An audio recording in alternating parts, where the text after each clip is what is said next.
E5 TV news కు స్వాగతం. ముందుగా హెడ్లైన్స్.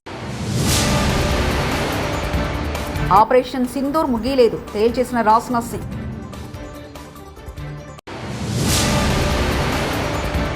రెవెన్యూబుల్ పరిశ్రమ మాత్రమే కాదు, ఉద్యమం మినిస్టర్ లోకేష్.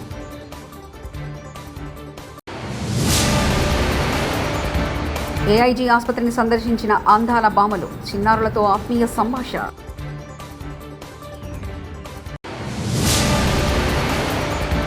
మంత్రి కొండా సురేఖ ప్రెస్ మీట్లో మాట్లాడుతుండగా విద్యుత్ అంతరాయం.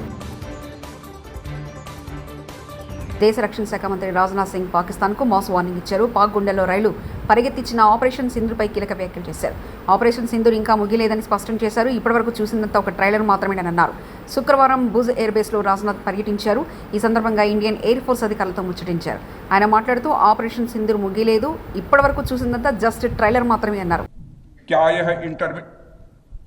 नेशनल मॉनेटरी फंड IMF द्वारा, जो कि एक इंटरनेशनल ऑर्गेनाइजेशन है, उसके द्वारा इनडायरेक्ट फंडिंग इसे नहीं माना जाएगा? मैं दुनिया के लोगों के सामने यह सवाल रखना चाहता हूं. इसलिए मैं मानता हूं कि आज के समय में पाकिस्तान को किसी भी तरह की आर्थिक सहायता टेरर फंडिंग से कम नहीं है. भारत यही चाहेगा कि IMF पाकिस्तान को अपनी $1 बिलियन की असिस्टेंस पर वह पुनर्विचार करे और आगे भी किसी भी तरह की सहायता देने से IMF परहेज करे. भारत नहीं चाहता जो फंडिंग हम IMF को करते हैं वह डायरेक्ट या इनडायरेक्ट किसी भी तरीके से पाकिस्तान या किसी भी देश में टेरर इंफ्रास्ट्रक्चर को बनाने में वह इस्तेमाल की जाए. हम नहीं चाहते. ఈ దేశం భారత్ ఆర్మీ ప్రధాని మోదీ కాళ్లకు ముక్కాలంటూ వివాదాస్పద వ్యాఖ్యలు చేసిన Madhya Pradesh BJP deputy CM Jagadish దేవా. देश की वो सेना, वो सैनिक उनके चरणों में नतमस्तक है. उनके चरणों में पूरा देश नतमस्तक है. उन्होंने जो जवाब दिया है उसकी जितनी सराहना की जाए, जितना कहा जाए, एक बार उनके लिए जोरदार ताली बजा करते हैं. అనంతపురం జిల్లాలోని గుత్తి మండలం బేతపల్లిలో మంత్రి నారా లోకేష్ ఈరోజు పర్యటించారు. ఈ సందర్భంగా రెన్యూ విద్యుత్ కాంప్లెక్స్కు మంత్రి లోకేష్ భూమి పూజ చేశారు. 2,300 ఎకరాలు 22,000 కోట్లతో రెన్యూవబుల్ ఎనర్జీ కాంప్లెక్స్ను నిర్మించనున్నారు. పవన, సోలార్, బ్యాటరీ ఆధారిత విద్యుత్ ఉత్పత్తి కాంప్లెక్స్ నిర్మాణం జరగనుంది. ఈ సందర్భంగా మంత్రి మాట్లాడుతూ భవిష్యత్తు ఆశలు, ఆకాంక్షల వారీగా రెన్యూవబుల్ ఎనర్జీ కాంప్లెక్స్ నిర్మాణం జరుగుతుందని తెలిపారు. రెన్యూవబుల్ ఎనర్జీ పరిశ్రమ మాత్రమే కాదని ఉద్యమం అన్నారు.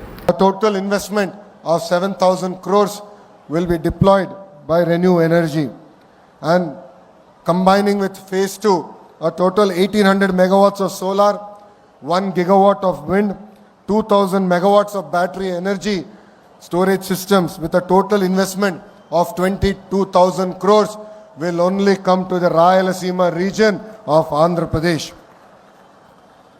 This complex is more than generating power. It will generate livelihoods, empower communities and energize our economy. After a 5-year lull, Andhra Pradesh is witnessing a green renaissance. A return of renewable energy majors like Renew sends a loud and clear message that this is the decade of Andhra Pradesh. This is the dawn of clean Pradesh. Let us not forget, Renew was one of the largest renewable energy investor in Andhra Pradesh before 2019. Despite the challenges of the past, they are back not just with investment but with conviction. Because when policies are strong, confidence returns, and when leadership is visionary, growth is inevitable. Mr. Sinhaji, your belief in our state and its future is really inspiring. Your return is not just a partnership, it is a reunion of vision and values. I was sitting next to Sinhaji. He was explaining various other projects as a group they want to undertake. I told him only one thing: give Andhra Pradesh the first opportunity and we will deliver on the speed of doing business, and we will ensure that you will call Andhra Pradesh and Rayalaseema your home soon. To all the government officials and the partners who made today possible, thank you very much for being the wind beneath Andhra Pradesh's green wings. We are not just laying concrete here, we are laying a vision of cleaner, greener and greater Andhra Pradesh. I would request all my cabinet colleagues, MLAs, MPs, NETCAP and all concerned district officials to extend all support to such projects and ensure that they have absolutely zero difficulty. The collector is also here. He has to take up the responsibility and lead from the front. The Honorable Energy Minister is also here. Any support that is required, we are more than willing to extend. Every step taken today to support investors during project execution will go a long way in establishing us as a leading state in renewable energy deployment and a hub for clean energy. Together, let us rise. Congress పార్టీలో కేవలం రెడ్డిలకు గౌడ్లకు పదవులు ఇస్తున్నారు. మొగుళ్ళు పనిచేస్తే పిల్లలకు పోస్టులు ఇచ్చిన ఘనత కూడా కాంగ్రెస్ పార్టీదే. మరి మేము పిల్లలను పనిచేస్తున్నాం, మా మొగుళ్లకు కూడా పదవులు ఇవ్వండి అంటూ మహిళా కాంగ్రెస్ అధ్యక్షులు సుందరరావు వ్యాఖ్యానించారు. చెప్తున్నారు అక్క లిస్టు చూడక్క, అందరు అన్న ఇట్లా వేస్తే ఎట్లక్క సీఎం అన్న చెప్పాలి కదా, నువ్వు మాట్లాడవు ఎందుకు, నువ్వెందుకు ఇక్కడనేమో అన్న గౌడ్లకి ఇస్తారు, అక్కడేమో రెడ్లకి ఇస్తారు, మరి మేము ఎక్కడ పోవాలక్క అని అడుగుతున్నారు. ఇప్పుడు దానికి సమాధానం ఎవరు చెప్పాలి? మహేష్ కుమార్ గౌడ్ గారు చెప్పాలి. అసంతృప్తి ఉండదా? మరి వేరే వాళ్ళకి అందరికి ఇస్తే మరి మాకు అసంతృప్తి ఉండదా? మరి వీళ్ళు ఎవరో కూడా తెలియాలి కదా మాకు. Who are they? We don't know. We are seeing for the first time మొగుళ్ళు పనిచేస్తే పిల్లలకి పోస్టులు ఇచ్చిన ఘనత కూడా కాంగ్రెస్ పార్టీలోనే ఉంది. ఆయన పనిచేసిండంట గతంలో, ఈయన పేర్లు తీయదలుచుకోలేదు, వారికి ఇస్తే మేమందరం కూడా కొట్లాడాం ఆ రోజు మహేష్ అనేది.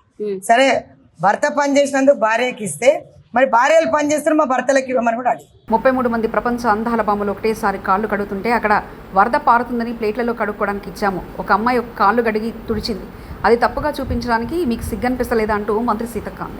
అక్కడ ప్రభుత్వము వాళ్ళ కాళ్లకు నీళ్లు ఇవ్వడము, కాళ్ళు కడుక్కున్నాక తుడుచుకొని రావడం, ఎందుకంటే అదంతా టెంపుల్ ప్రెమిసెస్ కాబట్టి. మరి అంత 33 మంది బయట కాళ్ళు కడుక్కుంటే నీళ్లు వరదై పారుతాయని ఎవరి ప్లేట్ వాళ్లకు, ఎవరి చెంబు వాళ్లకు, ఎవరి టవల్ వాళ్ళకి ఇవ్వడం జరిగింది. ఒక్క అమ్మాయి ఏదో ఈవెంట్ మేనేజ్మెంట్ నుంచి వచ్చిన అమ్మాయి ఆమె స్వతహాగా ఆ చెంబుతో నీళ్లు పోయడమో ఇంకోటి ఏదో చేస్తే అది ప్రభుత్వం మీద అంటగట్టడం సిగ్గనిపించట్లే మీకు? మిస్ వరల్డ్ 2025 పోటీల్లో పాల్గొనేందుకు హైదరాబాద్కు వచ్చిన అందాల బామలు పలు చారిత్రక ప్రదేశాల్లో పర్యటిస్తున్నారు. అందులో భాగంగా నగరంలోని ఏఐజీ ఆసుపత్రిని శుక్రవారం వారు సందర్శించారు. అక్కడ చికిత్స పొందుతున్న చిన్నారులను వారు ఆత్మీయంగా పలకరించారు. కాసేపు ముచ్చటించి చిన్నారులకు ధైర్యం నింపారు.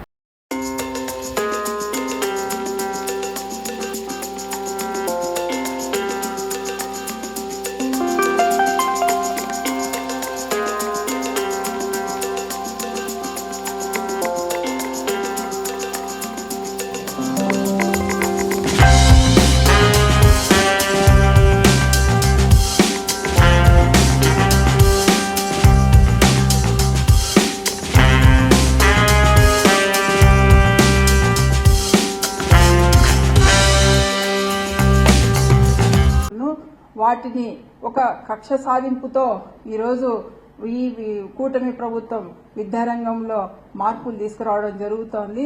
ఈరోజు ప్రతి ఒక్కరు కూడా ఈరోజు ఉపాధ్యాయులు కానీ అలాగే విద్యార్థుల తల్లిదండ్రులు కూడా ఆందోళనకు గురయ్యే పరిస్థితి ఏర్పడింది. ఎందుకంటే నిన్న మొన్న మనందరం కూడా గమనించాము, ఉపాధ్యాయులు రోడ్డు ఎక్కి మరియు విద్యాభవన్లు ముట్టడించడం, ధర్నాలు చేయడం జరుగుతోంది. ఇక్కడ ఉపాధ్యాయులు వారికి రావాల్సిన డిఏలు అడగట్లేదు, వారికి రావాల్సిన పిఆర్సీ కమిటీలు అడగట్లేదు, వారికి రావాల్సిన ఐఆర్ అడగట్లేదు. కేవలం విద్యారంగాన్ని బతికించండి అని మాత్రమే వాళ్ళు కోరుతున్నారు. అదేవిధంగా ఈరోజు ఎందుకంటే ప్రైమరీ స్కూల్స్ ను స్ట్రెంథైన్ చేయాలని ఒక ఉద్దేశంతోనే ఉపాధ్యాయులు పోరాటం చేయడం జరుగుతోంది. అలాగే ప్రభుత్వ పాఠశాలను బతికించాలని ఒక ఆలోచనతోనే ఉపాధ్యాయులందరూ కూడా ఈరోజు ధర్నా బాటపడి నిన్న మొన్న ధర్నాలు చేయడం జరిగింది. ఈ ప్రభుత్వం వచ్చి రాగానే ఎందుకు అంత అగ్రెసివ్గా 117 జీవోను రద్దు చేయాలి, అలాగే టీచర్స్ ట్రాన్స్ఫర్స్ చట్టం తేవాలి అని ఇంత హడావిడి ఎందుకు చేస్తుందో, ఇంత కన్ఫ్యూజన్ ఎందుకు చేస్తుందో అర్థం కాని పరిస్థితి ఈరోజు టీచర్స్ లో ఏర్పడింది. అలాగే విద్యార్థి తల్లిదండ్రులలో కూడా ఏర్పడిన విషయం మనందరం కూడా గమనిస్తాను. మార్పులు చేయండి, క్రమంగా మార్పులు చేయాలి. ఈరోజు 117 జీవోను రద్దు చేస్తామని చెప్పి 110 జీవోకు బదులుగా 19, 20, 21 జీవోలు తీసుకురావడం జరిగింది.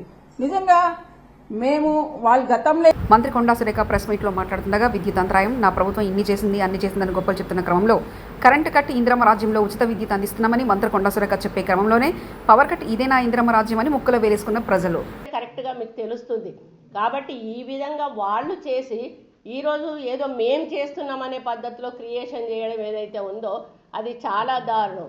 అంటే కాళేశ్వరం కంటే ఏం కాలేదట, జస్ట్ ఇట్లా క్రాక్ వచ్చింది అంటాడు. మహబూబ్నగర్ జిల్లా దేవరకద్ర నియోజకవర్గం భూత్పూర్ మండల కేంద్రం మున్సిపాలిటీ పట్టణ కేంద్రానికి చెందిన వ్యాపారవేత్త జానబ్ మహమ్మద్ కయ్యూం గారు దంపతులు పవిత్ర పక్క మదీనా హాజ్ యాత్రకు వెళ్తున్న సందర్భంలో శుక్రవారం నాడు బీఆర్ఎస్ పార్టీ సీనియర్ నేత, కళా పోషకులు, కళాభిమాని సంఘ సేవకులు శ్రీ మురళీధర్ గౌడ్ గారు దంపతులు భూత్పూర్లోని వారి నివాసంలో హాజ్ యాత్రకు వెళ్తున్న దంపతులకు శాల్వాలు, పూలహారాలతో ఘనంగా సన్మానించారు. ఈ కార్యక్రమంలో బీఆర్ఎస్ రాష్ట్ర మైనార్టీ నేత మహమ్మద్ సాదిక్ గారు, బీఆర్ఎస్ సీనియర్ నేత మహమ్మద్ వహీద్, శ్రీ నరసింహులు యాదవ్, పట్టణ ముస్లిం సోదరులు తదితరులు శాల్వాలతో పూలమాలతో సత్కరించారు. అలాగే దేశం కొరకు, ప్రపంచం కొరకు, గ్రామం కొరకు అందరూ సుఖ సంతోషాలతో ఉండాలని మురళిగాడు ఆకాంక్షిస్తూ ఖలీల్ గారి యొక్క హజ్ యాత్ర పవిత్రంగా జరగాలని భూత్పూర్ ముస్లిం మత పెద్దలు అందరం ఈరోజు మురళి గారి యొక్క నివాసంలో వారి యొక్క ఈ సన్మానాన్ని పురస్కరించుకొని మేమందరం వారికి కృతజ్ఞతలు. రాబోయే రోజుల్లో కూడా మురళి గారు ఇలాగే ప్రతి కార్యక్రమంలో ముందంజ ఉండి అందరికీ తోడు నీడగా ఉండాలని నేను ఆకాంక్షిస్తూ నేను భూత్పూర్ మొహమ్మద్ సాదిక్ మత పెద్దగా ఆకాంక్షిస్తున్నాను. జనగామ జిల్లా జాఫర్గఢ్ మండలం ఉప్పగల్లు గ్రామంలో ప్రభుత్వం నుంచి మంజూరైన 48 ఇందిరమ్మ ఇళ్లకు సంబంధించిన జాబితాలో తమ పేర్లు లేవని పలువురు నిరుపేదలు ఆందోళన వ్యక్తం చేశారు. గ్రామ పంచాయతీ కార్యాలయం ఎదుట గుమికూడిన వారు పంచాయతీ కార్యదర్శిని నిలదీశారు. ఈ సందర్భంగా కార్యదర్శి స్పందిస్తూ ఇందిరమ్మ ఇళ్ల జాబితాకు సంబంధించిన వివరాలు తనకు తెలియవని, దీనిపై ఇందిరమ్మ గ్రామ కమిటీ, ఇందిరమ్మ ప్రత్యేక అధికారిగా వ్యవహరిస్తున్న తహసీల్దార్ మరియు ఎంపీటీఓ మాత్రమే పూర్తి సమాచారం ఉందని, తర్వాత ఆ నిరుపేదలు పంచాయతీ కార్యాలయం ఎదుట నిరసన వ్యక్తం చేసి తామంతా అర్హులై ఉన్నామని పేర్కొంటూ ఇండ్ల మంజూరుకు వినతి పత్రం కార్యదర్శికి అందజేశారు.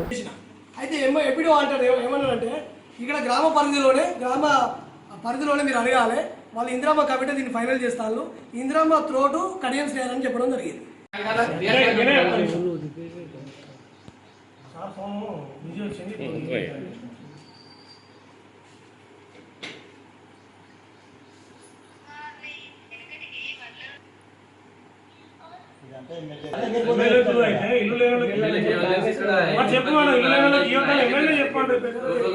ఇప్పుడు వాస్తవానికి మనకు కమిటీ మెంబర్లకి ఏం తెలుసు,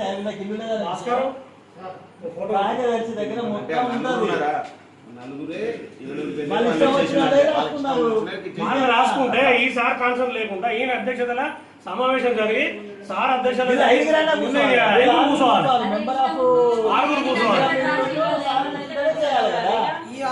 డిపార్ట్మెంట్ లో భూమి ఉన్నదా తెలుస్తుంది. భూమి లేని వాళ్ళను ఫస్ట్ ప్రియారిటీ ఇవ్వండి. ఓకే అని మీరు కన్వీనర్ గా మీరు అన్నిటికీ మీరు బాధ్యులు. మీరు ఇవ్వండి. ఇప్పుడు మీరైతే ఎవరైతే ఉన్నారో ఇప్పుడు రాజుగారు మీరు ఎంతమంది అయితే పేర్లు అయితే ఎంతమంది కాదు, అందరూ ఇల్లు అందరూ ఎంతమంది అని కాదు, ఈ నలుగురని కాదు. దయచేసి ఒక మాట వినండి. మనకు 14,50 మంది అర్దాలు పెట్టుకున్నారు. నేను ప్రతి ఇల్లు తిరిగిన వాళ్ళు తిరిగిన మాట వాస్తవం. గవర్నమెంట్ కు మనం నిధులు ఇచ్చినాం.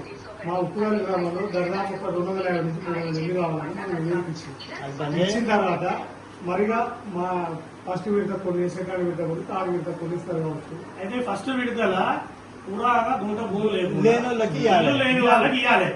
ఆనం పక్క పెట్టి బంగ్లాలకు భూములకు ఇల్లు కూర్చొని మీరు ఇల్లు ఇస్తే అది మీరు బయటకు వచ్చి గ్రామసభ పెట్టి మీరు సెలెక్ట్ చేసిలా. మన ప్రభుత్వం నుంచి ఎలాంటి గ్రామసభలు రాలేదు. మన ఒక్క ముఖ్యంగా కాదు, రాష్ట్ర వ్యాప్తంగా అదే జరిగింది. మనకు అదే జరిగింది. మరి ఏ బేసిస్ లో మీరు సెలెక్ట్ చేసింది? ఏం చేయలేదు. మరి ఎవరు చేసింది? మీరు కన్వీనర్. మీరు కన్వీనర్. ఆపరేషన్ సింధూర్ ముగియలేదు, తేల్చేసిన రాజ్నాథ్ సింగ్.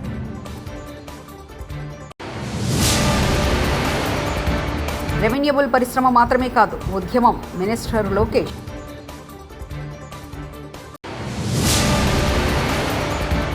ఏఐజీ ఆసుపత్రిని సందర్శించిన అందాల బామలు, చిన్నారులతో ఆత్మీయ సంభాషణ.